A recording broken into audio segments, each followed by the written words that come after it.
కూటమి సర్కార్పై బలిజ నేతలు తీవ్ర అసంతృప్తిలో ఉన్నారా? ప్రభుత్వంలో బలిజ నేతలకు పదవులు దక్కడం లేదని ఆవేదన చెందుతున్నారా? తమకు పదవుల విషయంలో ఐక్యంగా పోరాడాలని నేతలంతా డిసైడ్ అయ్యారా? వ్యూహాత్మకంగా అడుగులు వేసి తమ డిమాండ్ నెరవేర్చుకోవాలని నేతలు నిర్ణయించారా? ఉన్నట్టుండి బలిజ నేతలు సమావేశం నిర్వహించడం వెనుక కారణమేంటి?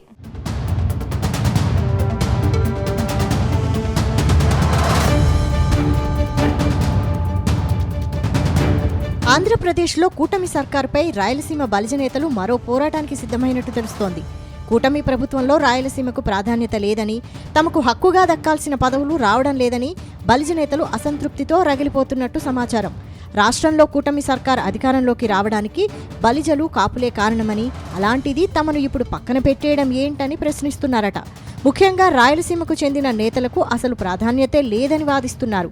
తాజాగా కడప నగరంలో రాయలసీమ బలిజ నేతల సమావేశం హాట్గా సాగినట్టు తెలుస్తోంది. ఈ సమావేశంలో నేతలు పలు కీలక నిర్ణయాలు తీసుకున్నట్టు సమాచారం.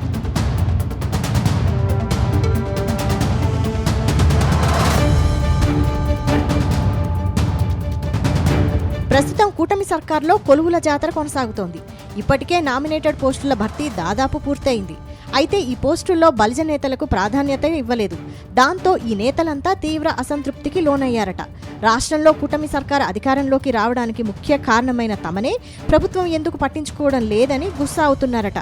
త్వరలోనే రాష్ట్రంలో నామినేటెడ్ పోస్టుల భర్తీ జరగబోతోంది. దాంతో శాసనమండలికైనా తమ సామాజిక వర్గ నేతలను పంపించాలని డిమాండ్ చేస్తున్నారట.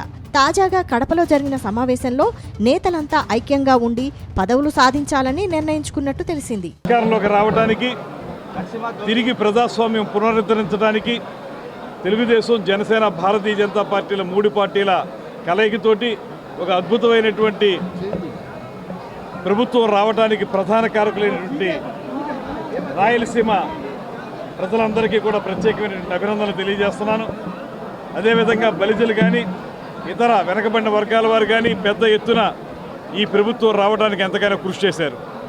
వారికి సరైనటువంటి ప్రాతినిధ్యం కల్పించాల్సినటువంటి ఆవశ్యకత ఈ ప్రభుత్వం మీద ఉందనేటువంటి మాటని మేము కూడా విశ్వసిస్తూ, ఇప్పుడు అవకాశాలు పెద్దగా రాకపోయినా రాబోయే రోజుల్లో ఒక అద్భుతమైనటువంటి అవకాశాలు రావడానికి అవసరమైనటువంటి ప్రాతిపదిక తయారు చేయడానికి మేము అందరం కృషి చేస్తామని, ఇంత భారీ ఎత్తున ఈ జిల్లాలో ఈ కార్యక్రమం చేపట్టడం ద్వారా ఒక మంచి ఊపు తీసుకొచ్చినందుకు ఇక్కడ ఈ నిర్వాహకులందరికీ కూడా ప్రత్యేకమైన అభినందనలు తెలియజేస్తూ, వాస్తవానికి రాయలసీమలోని 4 జిల్లాల నుంచి తిరుపతిలో మాత్రమే బలిజ నేత గెలిచారు. గత అసెంబ్లీ ఎన్నికల్లో బలిజ సామాజిక వర్గానికి చెందిన ఆరణి శ్రీనివాస్ విజయం సాధించారు. దాంతో ఆయనకు బలిజ కోటాలో మంత్రి పదవి ఖాయమని ప్రచారం జరిగింది. కానీ వైసీపీ నుంచి వచ్చిన వెంటనే మంత్రి పదవి కేటాయిస్తే తప్పుడు సంకేతాలు వెళ్తాయని ఇవ్వలేదట. అయితే ఆ తర్వాత జరిగిన అనేక నియామకాల్లో బలిజ నేతలకు ప్రాధాన్యత దక్కకపోవడంతో నేతలంతా కలిసి పోరాడాలని డిసైడ్ అయ్యారని చెబుతున్నారు. ఇదిలా ఉంటే ఉత్తరాంధ్రలో మాత్రం కాపు నేతలకు భారీగానే పదవులు దక్కాయి. ఏకంగా డిప్యూటీ సీఎం పవన్ కళ్యాణ్, మరో మంత్రి కందుల దుర్గేష్ కాపు నేతలే. అంతేకాకుండా నిమ్మల రామానాయుడికి మంత్రి పదవి దక్కింది. అటు నామినేటెడ్ పోస్టుల్లోనే ఆ నేతలకు పదవులు కట్టబెట్టారని టీడీపీ నేతలు అంటున్నారు. ఆంధ్రప్రదేశ్ రాష్ట్రంలో కాపు, తెలగ, బలిజ ఒంటర్లకి న్యాయం చేసింది తెలుగుదేశం పార్టీ, చంద్రబాబు నాయుడు గారు మాత్రమే. అందులో కూడా ప్రత్యేకించి రాయలసీమలో పెద్ద ఎత్తున ఎవరైతే బలిజలు ఉన్నారో వాళ్ళకి రాజకీయంగా గుర్తింపునిచ్చింది కూడా ఆ రోజు అన్న ఎన్టీ రామారావు గారి దగ్గర నుంచి ఈరోజు చంద్రబాబు నాయుడు గారి వరకు. ఎందుకంటే ఆ రోజు రత్న సభాపతి గారిని కానీ, అదేవిధంగా మరి ఏదైతే పసుపులేటి బ్రహ్మయ్య గారిని కానీ, అదేవిధంగా ఒక పాలకొండ రాయుడి గారిని కానీ, మరి ఏదైతే మరి పెద్ద ఎత్తున ఒక సి రామచంద్రయ్య గారిని కానీ, ఇట్లా ఎంతో మందికి రాజకీయంగా పదవులు ఇచ్చి ముందుకు తీసుకెళ్ళింది తెలుగుదేశం పార్టీ.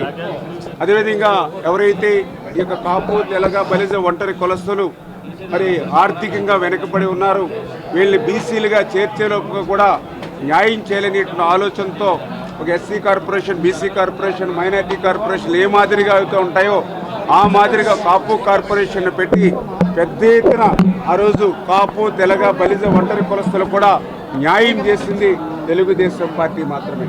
మొత్తంగా రాయలసీమలో బలిజ నేతల సమావేశం హాట్ టాపిక్ అయింది.